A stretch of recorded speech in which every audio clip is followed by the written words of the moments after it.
Gas field पर देखिए हमले के बाद पूरी दुनिया में हड़कंप है, क्योंकि ईरान और कतर के इन्हीं गैस रिफाइनरी से दुनिया के कई हिस्सों में गैस की सप्लाई होती है। अगर ये गैस फील्ड तबाह हो गए तो इसका असर लोगों की रसोई पर पड़ सकता है।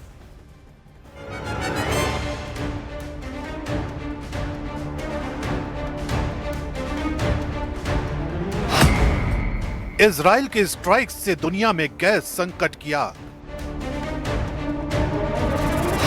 ईरान का कतर कार्ड, ट्रंप का आखिरी अल्टीमेटम।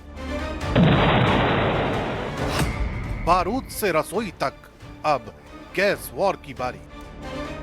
28 फरवरी को जब ईरान पर अमेरिका और इजराइल के बीच भीषण हमले हुए थे, तेहरान पर मिसाइलों की बौछार हुई थी, तब किसी ने नहीं सोचा था कि 20वें दिन ये जंग एनर्जी वॉर यानी दुनिया की सबसे बड़ी गैस की जंग में तब्दील हो जाएगी। दरअसल इजराइल की एक स्ट्राइक ने पूरी दुनिया के चूल्हों पर ताला लगाने की नौबत ला दी। ऐसा इसलिए क्योंकि जंग के 19वें दिन की एक स्ट्राइक इतिहास बदलने वाली है। दावा है कि इजराइल ने अमेरिका को अंधेरे में रखकर ईरान के साउथ पार्स गैस फील्ड के एक हिस्से पर हमला कर दिया। ये कोई मामूली हमला नहीं था, ये ईरान की रीढ़ की हड्डी पर वार था। लेकिन असली धमाका तब हुआ जब ईरान ने इसका बदला लेने के लिए कतर के रास लफान गैस हब पर बैलिस्टिक मिसाइलें दाग दी। कतर, जो दुनिया को सबसे ज्यादा एलएनजी यानी लिक्विफाइड नेचुरल गैस सप्लाई करता है, उसको ईरान के हमले में भारी नुकसान का दावा किया गया। इस अटैक पर ईरान का संदेश साफ था, अगर उनका गैस प्लांट जलेगा तो दुनिया को गैस नहीं मिलेगी। ट्रंप का गुस्सा, साउथ पार्स का डेथ वारंट। जैसे ही कतर के गैस फील्ड पर ईरान के पलटवार की खबर व्हाइट हाउस पहुंची, राष्ट्रपति डोनाल्ड ट्रंप आग बबूला हो गए। ट्रंप ने इजराइल को सख्त हिदायत दी कि अब गैस स्टेशनों को निशाना नहीं बनाया जाएगा, लेकिन साथ ही उन्होंने ईरान के नए सुप्रीम लीडर मुस्तफा खामेनेई को वो चेतावनी दी जिससे कयामत की आहट सुनाई दे रही है। ट्रंप ने कहा, अगर ईरान ने कतर की गैस फैसिलिटी पर एक और हमला किया तो अमेरिका पूरे साउथ पार्स गैस फील्ड पर पूरी ताकत से हमला करेगा और उसे तबाह कर देगा। ऐसी तबाही ईरान ने पहले कभी नहीं देखी होगी। ट्रंप ने यह भी कहा कि वो इतनी बड़ी तबाही नहीं चाहते क्योंकि इसका ईरान पर लंबा असर पड़ेगा, लेकिन कतर पर दोबारा हमला हुआ तो वे बिल्कुल नहीं झिझकेंगे। यहाँ यह जानना जरूरी है कि साउथ पार्स दुनिया का सबसे बड़ा गैस भंडार है।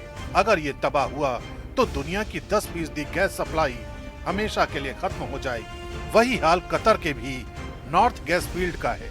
इसे भी दुनिया का सबसे बड़ा गैस भंडार कहा जाता है। विश्व के प्राकृतिक गैस भंडार का लगभग 11% है, यानी हमला दोनों गैस फील्ड पर हुआ है। और इस बारूदी जंग का असर सीधा सीधा आम लोगों के किचन पर पड़ सकता है, क्योंकि जैसे ही कतर और ईरान के गैस फील्ड पर हमला होगा, दुनिया में गैस का संकट गहरा हो जाएगा और गैस की कीमतें 7वें आसमान पर पहुंच सकती हैं। आने वाले दिनों में रसोई गैस और पीएनजी के दाम आसमान छू सकते हैं। दूसरा असर बिजली संकट पर पड़ सकता है, क्योंकि कई पावर प्लांट गैस से चलते हैं। गैस महंगी हुई या सप्लाई रुकी तो बिजली के दाम बढ़ेंगे और भारी कटौती का सामना करना पड़ सकता है। तीसरा असर खेती पर पड़ सकता है, क्योंकि प्राकृतिक गैस का सबसे बड़ा इस्तेमाल यूरिया और खाद बनाने में होता है। अगर गैस की किल्लत हुई तो खाद महंगी होगी, जिससे सब्जियों और अनाज के दाम बढ़ जाएंगे। यानी सरहद की मिसाइल आम लोगों के घर की थाली से रोटी भी छीन सकती है। मतलब साफ है, दुनिया आज एक ऐसे मोड़ पर है जहां गैस पाइपलाइनें अब मौत की नसें बन गई हैं। अगर ट्रंप अपनी धमकी पर अमल करते हुए साउथ पार्स को उड़ाते हैं तो यूरोप और एशिया में फैक्ट्रियां बंद हो सकती हैं, जिससे हाहाकार मच सकता है। तो देखिए, जंग में पहली बार ईरान की गैस या ऊर्जा सुविधाओं को सीधे निशाना बनाया गया है। ईरान के दक्षिणी हिस्से में गैस रिफाइनरी पर इजरायल ने बड़ा हमला किया। इजरायली फोर्सेस ने साउथ ईरान के असालुए इलाके में मौजूद गैस रिफाइनरी पर स्ट्राइक की। हमले के तुरंत बाद गैस रिफाइनरी के आसपास भीषण आग भड़क उठी, जिसने कई फैसिलिटीज को अपनी चपेट में ले लिया।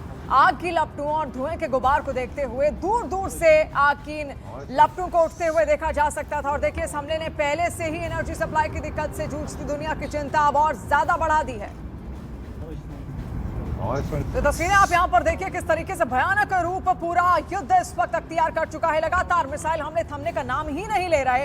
ईरान इजरायल पर दाग रहा है, इजरायल ईरान पर दाग रहा है, और ऐसे में ईरान की एक गैस रिफाइनरी के से आग की चपेट में यहां पर चढ़ गई है। और ये देखिए, सबसे ज्यादा चिंता का विषय इसलिए है क्योंकि इससे ऊर्जा संवर्धनों पर भी असर पड़ेगा, गैस पर असर पड़ सकता है।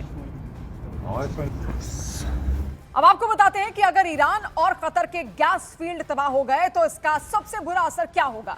पहला असर यहां पर यह है, देखिए, गैस की कमी, गैस की कीमतें बेहिसाब बढ़ सकती हैं, रसोई गैस और पीएनजी के दाम यहां पर बढ़ सकते हैं। अब दूसरा असर आप यहां पर देखिए, बिजली संकट इससे उत्पन्न हो सकता है। कई सारे पावर प्लांट जो हैं वो गैस के जरिए ही यहां पर चलते हैं, और देखिए वो यहां पर ठप होते हुए आपको दिख सकते हैं। फिर तीसरा बड़ा फर्क जो आप यहां पर पड़ता हुआ देखेंगे, देखिए, खेती पर सीधा असर पड़ सकता है, क्योंकि प्राकृतिक गैस नहीं बन पाएगी। प्राकृतिक गैस का इस्तेमाल खाद बनाने के लिए होता है, और ऐसे में वो सब कुछ नहीं होता हुआ दिखेगा। यानी कि ये तीन असर यहां पर पड़ेंगे अगर गैस की सप्लाई यहां पर ठप होती है, या फिर इसी तरीके से अगर ऑयल रिफाइनरीज, गैस रिफाइनरीज पर इसी तरीके से अगर ईरान और इजरायल हमला करते रहे तो सीधा असर हम सबके घरों तक भी पहुंचेगा। ऐसे में पहला असर आप देखिए, गैस की कमी यहां पर देखने को मिलेगी, रसोई गैस पीएनजी के दाम अचानक बढ़ सकते हैं। फिर दूसरा असर बिजली संकट, बिजली के दाम और बढ़ेंगे, कटौती यहां पर हो सकती है, आपके घर की बिजली भी गुल हो सकती है। अब तीसरा असर यहां पर जो पड़ेगा वो है खेती पर। पेस्टिसाइड्स और इंसेक्टिसाइड्स जो कि प्राकृतिक गैस के इस्तेमाल से ही बनते हैं, वो यहां पर नहीं बन पाएंगे। तो आप समझिए किस तरीके से हमले रोकने बहुत ज्यादा जरूरी हैं। और ये इसी वजह से देखिए, रियाद में भी इस्लामिक देशों की एक बैठक हुई और ईरान के मिसाइल और ड्रोन हमलों की निंदा उसमें की गई, जहां पर आवासीय इलाकों में जिस तरीके से हमले लगातार बढ़ रहे हैं उसको लेकर चिंता जाहिर की गई। हमले को हर स्थिति में अवैध और अस्वीकार्य बताया गया और ईरान से तुरंत हमले रोकने की मांग यहां पर की गई है। तो आप देखिए, लगातार जिस तरीके से हालात बने हुए हैं, एक ही रास्ता है जो तमाम देश भी कह रहे हैं, बातचीत। और बातचीत का रास्ता यहां पर लेकिन निकलेगा किस तरीके से, क्या ईरान मानने को अब तैयार होगा? कौन सा ऐसा देश है जिसकी बात ईरान मानता हुआ यहां पर दिखेगा, जो मध्यस्थता करा सकता है ईरान और इजरायल के बीच में? क्योंकि ट्रंप अब अपने पैर धीरे धीरे पीछे खींचते हुए भी नजर आ रहे हैं। और बीती रात ईरान ने इजरायल पर भी भीषण बमबारी की है। खमेनी की मौत के बाद ईरान ने इजरायल पर मिसाइल अटैक के साथ क्लस्टर बम बरसाए। बीती रात हुए हमले में एक व्यक्ति की मौत की खबर भी सामने आ रही है, और रात भर इजरायल में हमले के सायरन लगातार सुनाई दिए। इस दौरान न्यूज 18 इंडिया संवाददाता रिफत अब्दुल्ला ने वॉर जोन से एक्सक्लूसिव रिपोर्ट भेजी है, वो आप देखिए।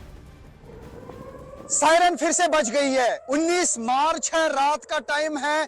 ईरान की तरफ से इस्राइल पर हमले तेज कर दिए गए हैं। जगह जगह पे हमले हो रहे हैं। ईरान की तरफ से जो मिसाइल दागे जा रहे हैं, काफी जगहों पे नुकसान हुआ है।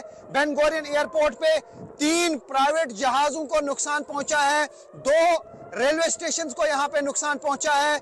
अली लारजानी के मारे जाने के बाद ईरान की तरफ से बैलिस्टिक मिसाइल का हमला तेज कर दिया गया है। सायरन बज रही है, लोग छुपे हुए हैं बंकरों में, और इर्द गिर्द हर तरफ से सन्नाटा है। ये टेल अवीव है, और अगर मैं 360 पैन करूं, यहाँ पे आप किसी को नहीं देखेंगे। ये देख सकते हैं आप किस तरीके से भाग रहे हैं लोग शेल्टर की ओर। तो हमले तेज कर दिए गए हैं, पूरे इलाके में सन्नाटा मच गया है और कई जगहों पे नुकसान पहुंचा है। तो क्लस्टर बम का इस्तेमाल लगातार ईरान की तरफ से किया जा रहा है। जो ही आसमान में मिसाइल देखते हैं हम, उसके बाद छोटे छोटे बम इर्द गिर्द बिखरते हैं, जिसकी वजह से सख्ते में आ गया है इस्राइल, और कई जगहों पे अभी तक नुकसान हुआ है। और ये देख सकते, बिल्कुल हमारे सर के ऊपर से ये देख सकते हैं आप न्यूज 18 इंडिया पे एक्सक्लूसिव विजुअल्स क्लस्टर बॉम्ब्स के। ऐसा लगता है कि बिल्कुल हमारी ओर ही आ रहा है, और ये बहुत बहुत डेंजरस होता है। ये देख सकते हैं आप, बिल्कुल बिल्कुल हमारी ओर आ रहा है। तो ये आप देख सकते हैं कि यहाँ पे ये क्लस्टर बम, और अभी होंगे धमाके यहाँ पे। और साफ तरीके से आप देख सकते हैं कि किस तरीके से इस क्लस्टर बम के बीच में से भी मिसाइल निकल गया।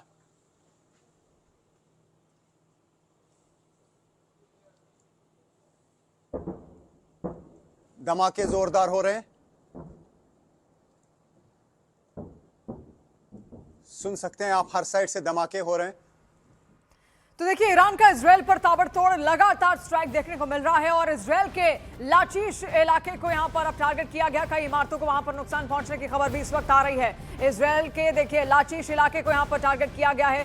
कई इमारतें वहां पर मौजूद थी। तस्वीर भी आप देखिए जो वहां से सामने आई। एक ब्लास्ट वहां पर हुआ क्योंकि मिसाइल नीचे गिरी और उसके बाद धुएं का गुबार आप ऊपर उठता हुआ यहां पर देखिए। अब ये क्लस्टर बमों का पूरा जखीरा यहां पर देखिए कैसे एक के बाद एक कई सारे लगातार नीचे फेंके जा रहे हैं ईरान की ओर से।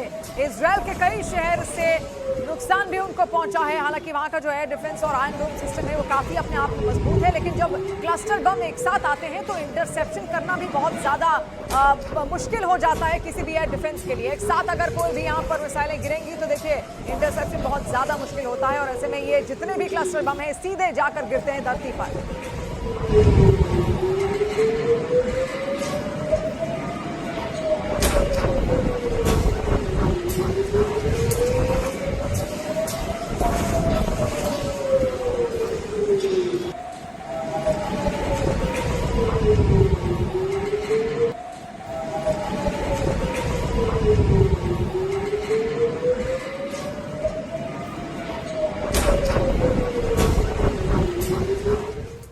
और न्यूज 18 इंडिया संवाददाता रिफत अब्दुल्ला इस वक्त वॉर जोन में ही मौजूद हैं और उनके कैमरे में ये पूरा मंजर कैद हुआ, आपको भी दिखाते हैं।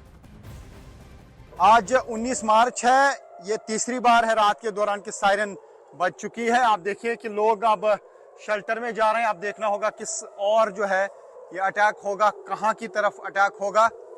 हम अभी देखने की कोशिश करेंगे आसमान की तरफ और वहां से देखते हैं कि क्या कुछ होगा।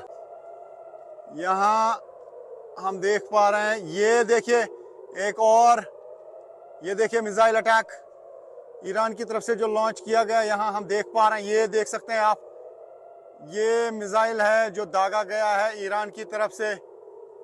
ये देखिए कि किस तेजी के साथ मिसाइल जो है हमारे सर के ऊपर से जा रहा है, बिल्कुल हमारे सर के ऊपर से जा रहा है। एक और देखिए, ये देखिए कि क्या स्पीड है मिसाइल की। मिसाइल जो है बिल्कुल अवॉइड कर रहा है एयर डिफेंस सिस्टम को, बिल्कुल एक साइड से आया दूसरी डायरेक्शन की तरफ मुड़ा ये मिसाइल। तो फिर से टेल अवीव धमाकों से दहल गया। अभी देखना होगा कि कहां पे क्या नुकसान हुआ है। रात के दौरान अभी तक 4 बार सायरन बज चुकी हैं, 4 बार ईरान की तरफ से मिसाइल अटैक किया गया। आज 19 मार्च है और जब से अली लरजानी के मारे जाने की खबर आई तब से लगातार जो है ईरान की तरफ से मिसाइल अटैक किए जा रहे हैं। क्लस्टर बॉम्ब्स का इस्तेमाल किया जा रहा है और काफी जगहों पे यहाँ पे धमाके हुए हैं। रात के दौरान एक आदमी की मौत भी हुई है सेंट्रल इसराइल में और कुछ लोग घायल होने की भी खबर है। कई जगहों पे जो है वो क्लस्टर बॉम्ब्स का इम्पैक्ट हुआ है और यहाँ पे लगातार धमाके हो रहे हैं। ये कहा जा सकता है कि इसराइल लगातार कल से दहल रहा है धमाकों से, क्योंकि बार बार ईरान की तरफ से इसराइल पर अटैक किए जा रहे हैं। न सिर्फ इसराइल पर बल्कि मिडिल ईस्ट की बाकी कंट्रीज में भी लगातार धमाके हो रहे हैं। लगातार वहाँ पे गैस या ऑयल जो फैसिलिटीज़ हैं उनको निशाना बनाया जा रहा है। तो फिलहाल लगातार जो है पूरे इस मिडिल ईस्ट में हालात बहुत ख़राब हैं।